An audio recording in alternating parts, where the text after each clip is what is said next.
Here, I'd like to thank Transform Europe for inviting me. It's a great pleasure, and up until now it has been a fascinating meeting and very good discussions, and I hope that will continue.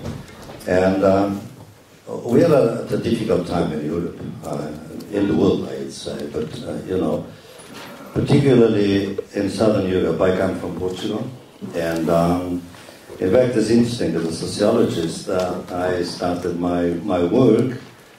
Usually sociologists look for trouble, that is, for social questions, for problems, and so on. And of course, I lived under part of my life under the dictatorship, Salazar dictatorship.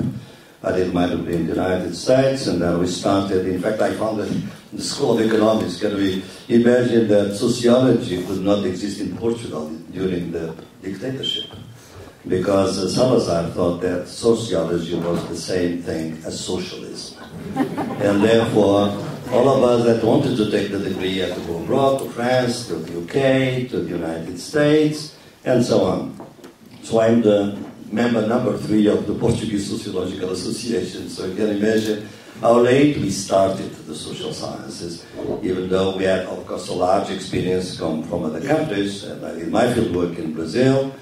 And since then I've been traveling, and I've been doing work in Latin America and in Africa, and also in India. But all of a sudden, Southern Europe calls for our attention, and more than ever. We have always been involved in political terms with the Southern European, and particularly in my case, in Portuguese left movement. But now we have a lot of work to do at home, and we have been very much involved in the struggles that are taking place.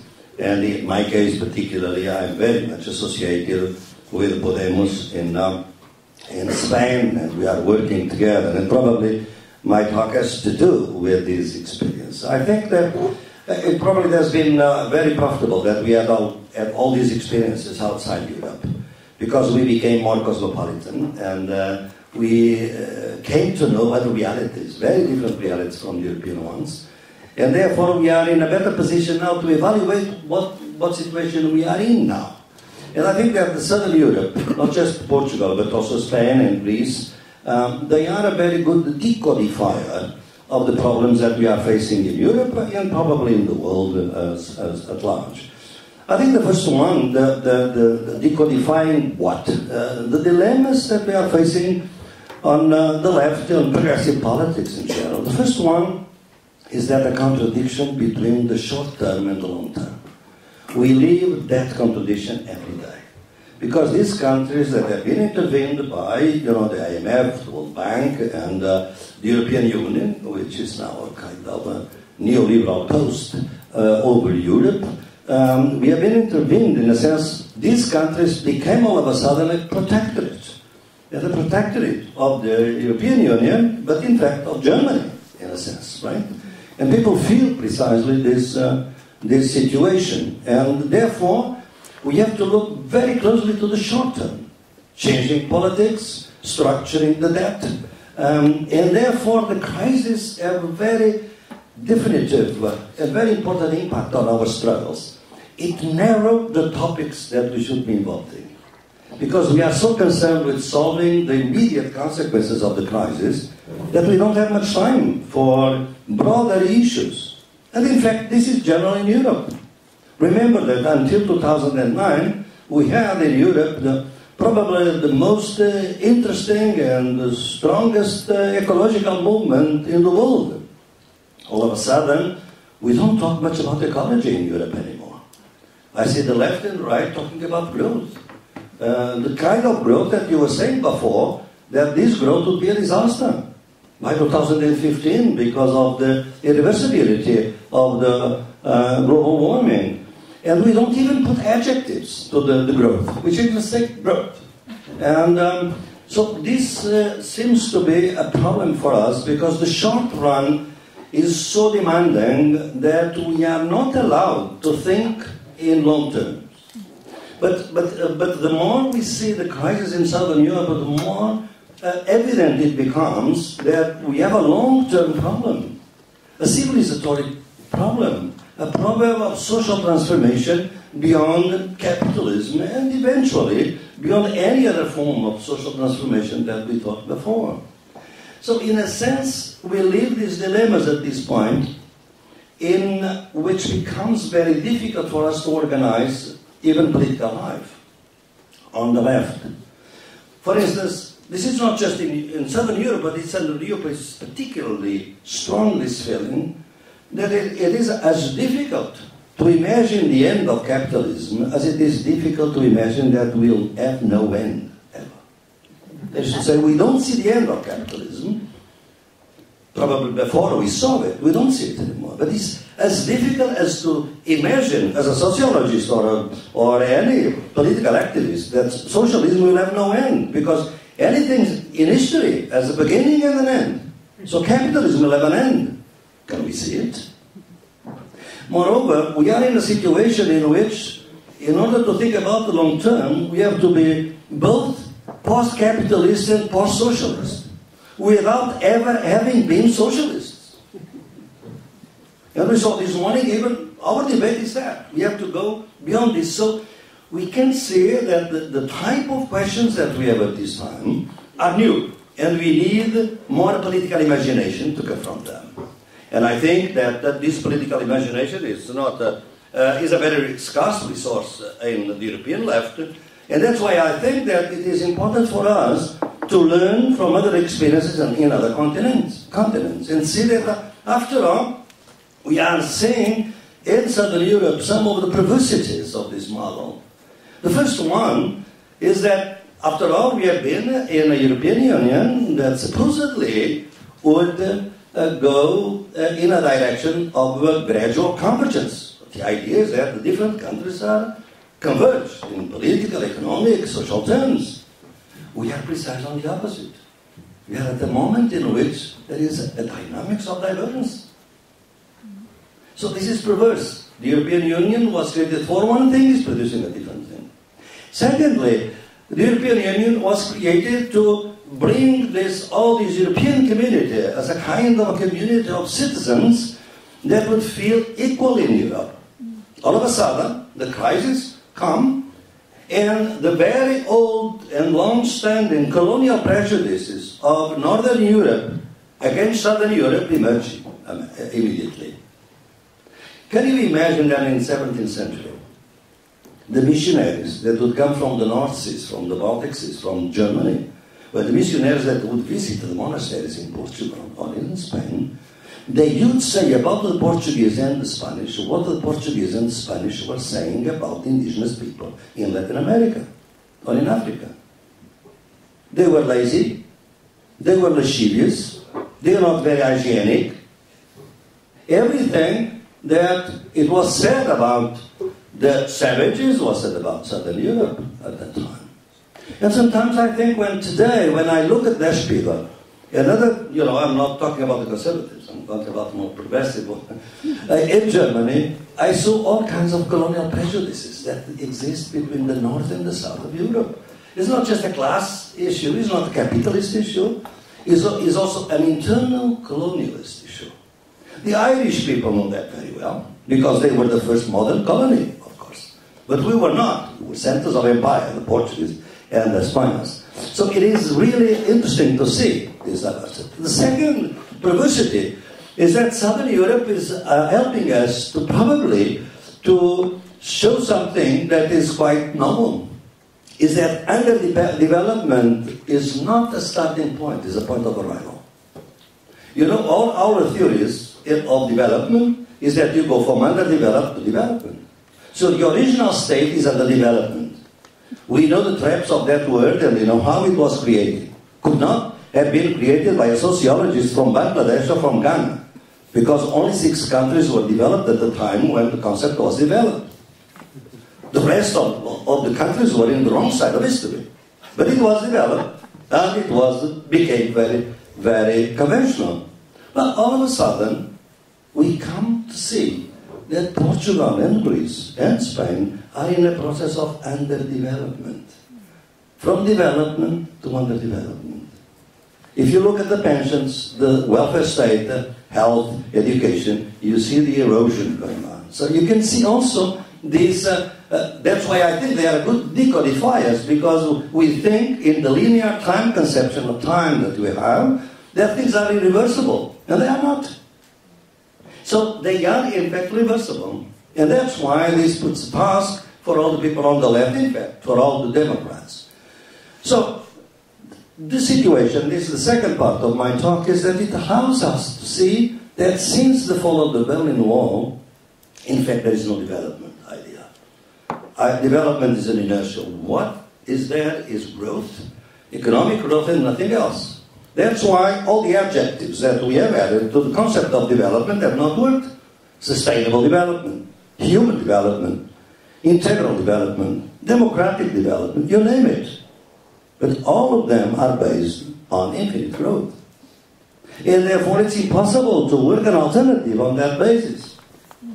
So I think that we have to understand that these concepts now, as they become inertial, what we see is that there was a conjuncture in Europe after the Second World War in which, in fact, capitalism, afraid of the other system on the other side of the wall, allowed for certain regulations. Can we imagine that in Sweden, the highest incomes could be taxed as much as 90% or 85% tax? It's not possible anymore. They are paying much less, and in Southern European, always very little. We have regressive, not progressive, taxations. Therefore, at that time, there was a moment in which democracy could coexist in a sense with capitalism. That was a very short moment. Because capitalism is really intrinsically anti-democratic.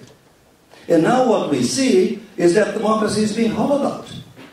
I start from the idea that we live in societies that are political democratic but socially fascistic. More and more people are depending on philanthropy, on the hands out from people that are wealthier and so on the streets and so on. And the left has not understood this. We are in a situation that is almost pre-fascistic. And therefore, we should be reminded of the 30s, in which the different left and center-left built the fronts against Nazism, against fascism.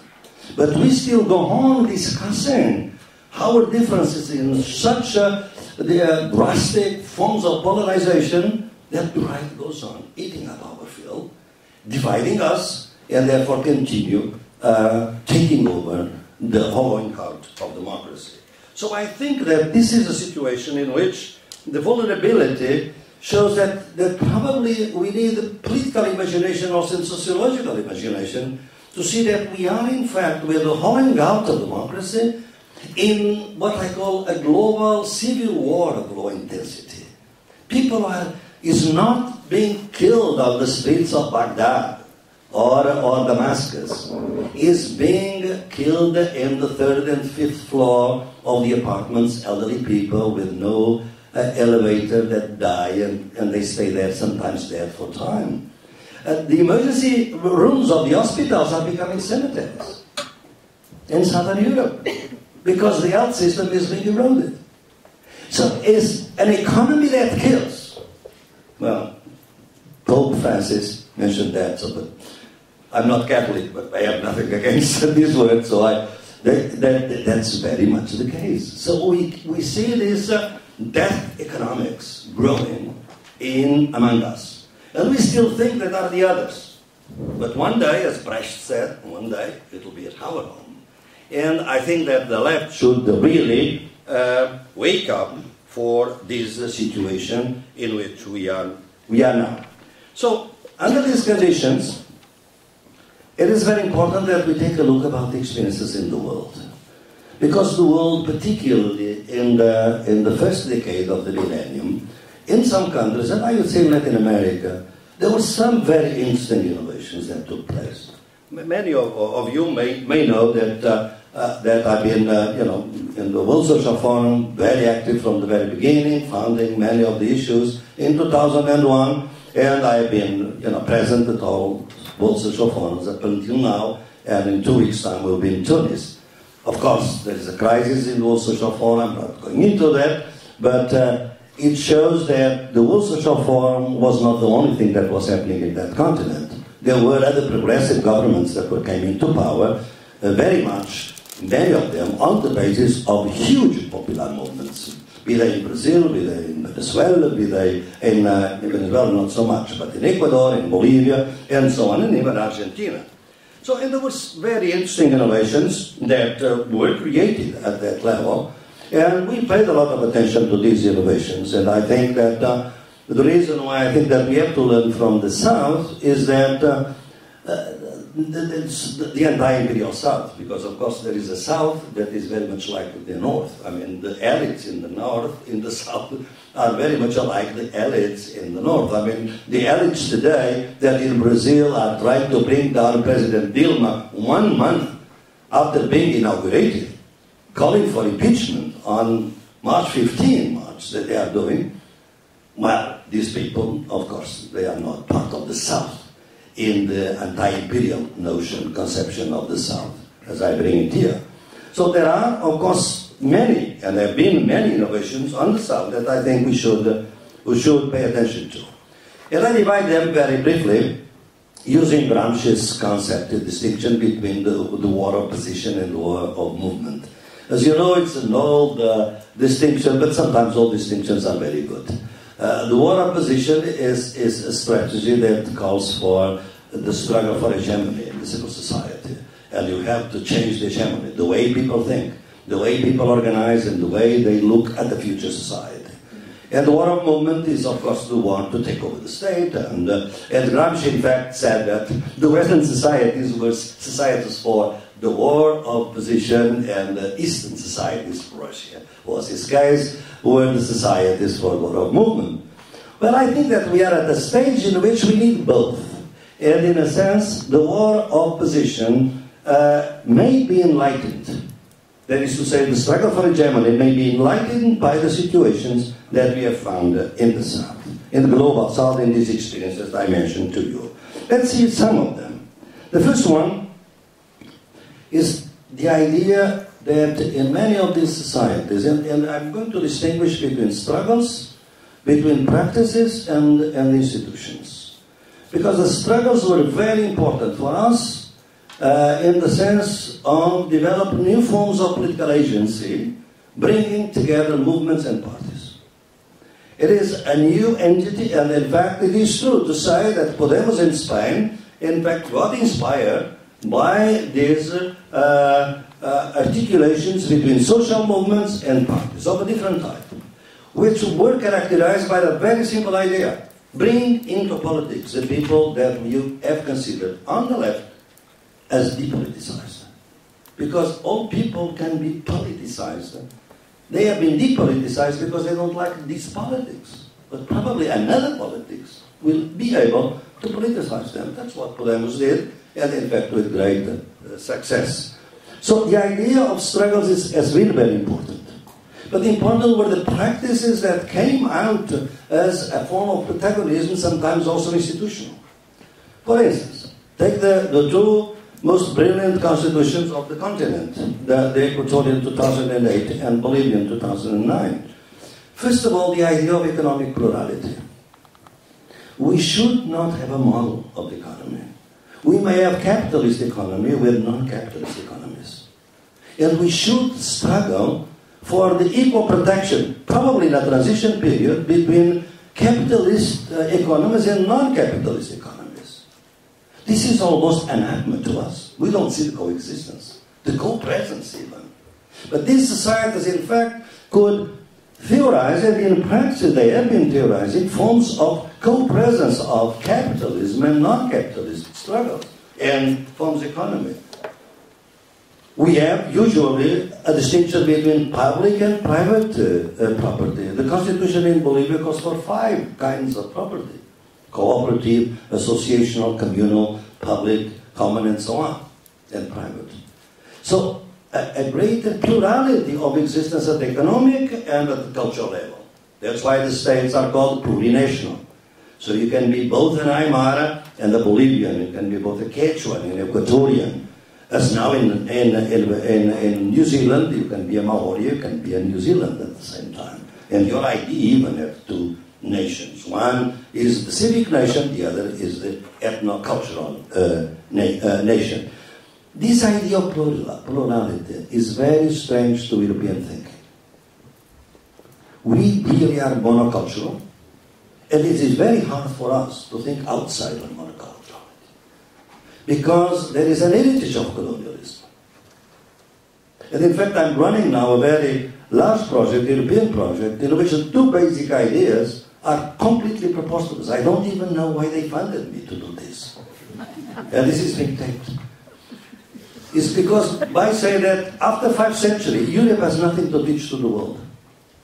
And secondly, cannot learn from the world because of colonial prejudices.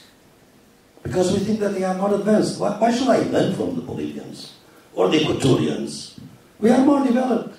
We know better. So I think that these experiences have allowed us to see a decommodification, for instance, plurality of the economy, plurality of the state as a model, and decommodification of nature. Because it's, as Pablo was saying, the rights of nature are an hybrid. It's not an indigenous conception. It's a very concrete conception, but it is an hybrid. Because if nature is the Mother Earth, it is, from the point of view of indigenous cosmovision, it's impossible to grant it. It rights because nature is the giver of rights. It's like God, I mean, rights of God. But merging rights with nature is an hybrid between the Western-centric culture and the indigenous. That's why I see it. And why I see it as a very important, it's an hybrid. It's really a civilizatory cultural conquest, advancement. No matter how trash it is now by the practices of the Bolivian, of government or Equatorian one, it is an acquis, a civilizatory acquis for all of us, with very concrete consequences. As Pablo was saying, but you couldn't get into the details. If really a river is polluted, we have two conceptions. Our conceptions, the conceptions of nature, the multinationals have been doing that all along in the Amazonia, how the damages are calculated. The value of the fish that cannot be fished anymore. And usually it's not very high value. But if the river is the one that has the rights to receive the damages, then you have to recycle, to restore the cycles, the margins, the clean water, and so on. So the damage will be immense. That have already been calculated. Is 100 times more than they are paying today, at least. So these things are not ontological. They have concrete consequences for the multinationals, for the type of aggression that they do. So we have learned that. You learn also lots of communities that don't live under the fetishism of commodities. They live well, but they don't want to live better, as Pablo was saying. So there are, in my conception, three learnings. Because they are not just indigenous people. Because, of course, for me, indigenous people are very important, not because it's good for them what they do, it's because it's good for humanity in general. It's a contribution. The peoples that were most marginalized by Western colonialism are the ones that are giving some hint about our future. The indigenous people are not part of our past. They are part of our future. This is an epistemological reconversion which is very difficult to develop, because we have been created on the idea that there is a past, there is a present, there is a future. What about the future is also the past? Can we reconstruct that? So I think that this is very important for us to bear in mind. It's not a curiosity, because as I said, 75% of the biodiversity is in indigenous lands, so this is valuable for the humanity in general. But, you know, the idea of these forms of economy, the Sumacausi, the Buen Vivir, and so on, we have already lots of analysis in our project and so on. A lot of work has been done. I'm not going into that, because there are the others that may be made invisible, and they are not indigenous. If you go to Africa, if you go to India, if you go to other regions in Latin America and in the world, we see lots of non-capitalist economies flourishing. Peasant economies. The economy of care, done by women, basically, based on reciprocity. the cooperatives, the women that, for instance, run all the commerce between South Africa and Mozambique. They are not feminists in our sense. They control really goods in the political economy. It's not a question of culture, it's a question of political economy. The problem is that because of the Western-centric conceptions of the state, we don't value this. I mean, we should value. I'm not saying that they are the solution. They should be protected in the name of plurality of economic activities and constructions in our transition period. I'm not saying that we are going to forbid capitalist economy all of a sudden. We need a transition, it will take a long time. But we have to value more and more, and to protect equally. And the Constitution says that. They should be equally protected. The Commons, for instance, as Paulo was saying, what is reality? Is that they are deconstitutionalizing the Constitution. That is to say, governments are destroying the constitutions that they themselves promulgated. And this tells us something. The state. If you don't change, I'm sure if I can say, go along with Pablo, smashing the state. But refounding the state is the most daring, demanded reform for the left. I'm not saying that I think that we cannot go without the state, because I don't in any case be in agreement with neoliberals. We know, and Richard was absolutely right this morning, the state is being stronger and stronger within it's changing, of course, the regulation. There is no deregulation, there is re-regulation in favor of capital. We know that. And it's more costly. The health system in Portugal now is more expensive than before, when it was public. For sure. I told him I'm going to send him my data. It's absolutely sure what they are doing. And what we can see is that whenever we try these energies from the social movements, all of a sudden they become the state. And the state is a colonial root that is very hard to transcend. Even if you have a Secretary of State on decolonization, as Bolivia or as Ecuador. In fact, it's a joke. In fact, it's not being done. So I think that if you look at that, you can see that there are alternative ways, that they are not residents of the past. They are beacons of the future, probably.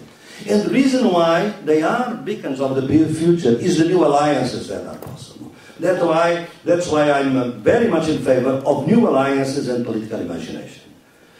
Past April, I presided over the ethical tribunal in Ecuador, in Quito, on the Atsuni. I don't know if you are familiar with that. It's a national park. There was this project, a very fabulous project, of leaving underground all these oil fields in Yasuni, and the international community would pay 50% of the losses of the Ecuadorian government. In fact, it is now clear that Rafael Correa was not very much interested in this solution, but that's a different story. What we did in April was to convene this tribunal in which hundreds of young people, ecologists from Quito and from other countries, were joining the indigenous people. They have never been in Amazonia. They don't know what Pachamama is. They don't care. They are very urbanites. They go to the night and drink and they break dance and of course graffiti, and they do all the public culture, hip-hop and so on. But the concept of Pachamama resonated with them. That is to say, in fact, there is an alliance here, a possibility of an alliance between the youth conception of nature and the indigenous conception of nature.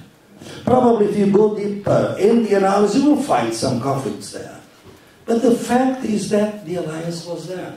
So I think that this new alliance is what is, for me, I'm a tragic optimist, that is to say, I want to see a way out, because any activist has to see some way out. The difficulties are of course all there, and we should know.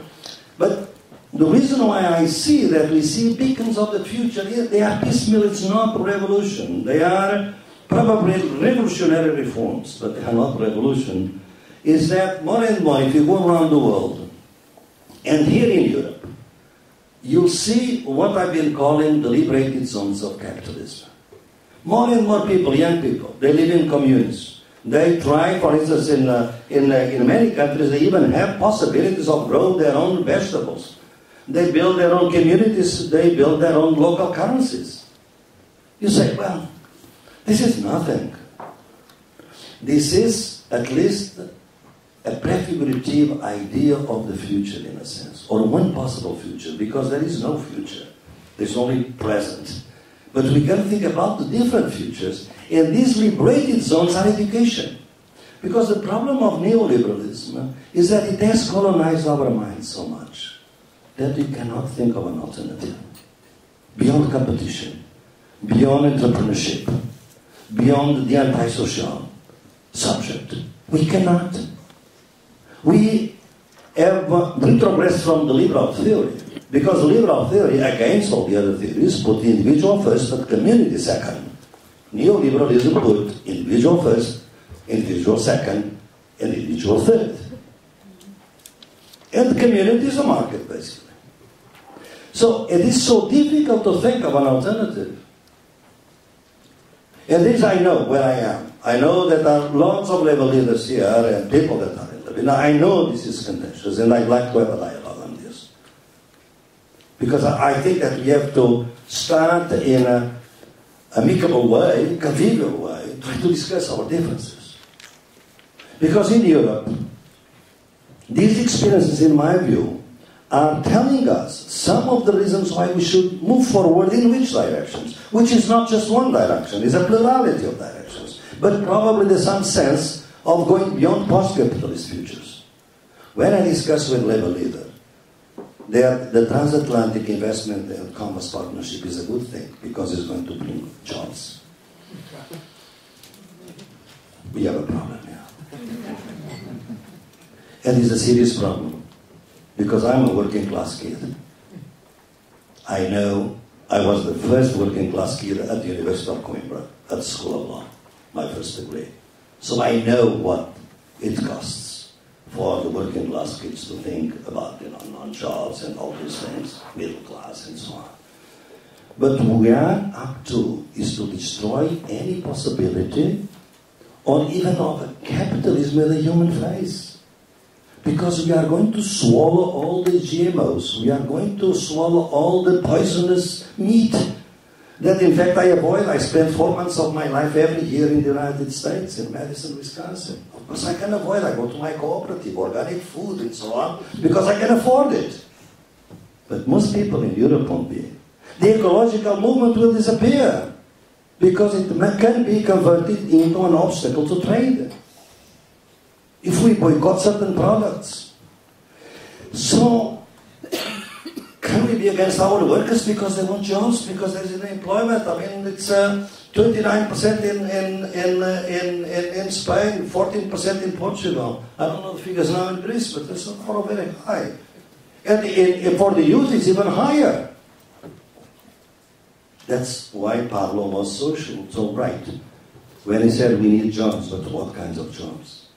Let's start a transformation. And this is a difficult thing for the left and for any progressive politics.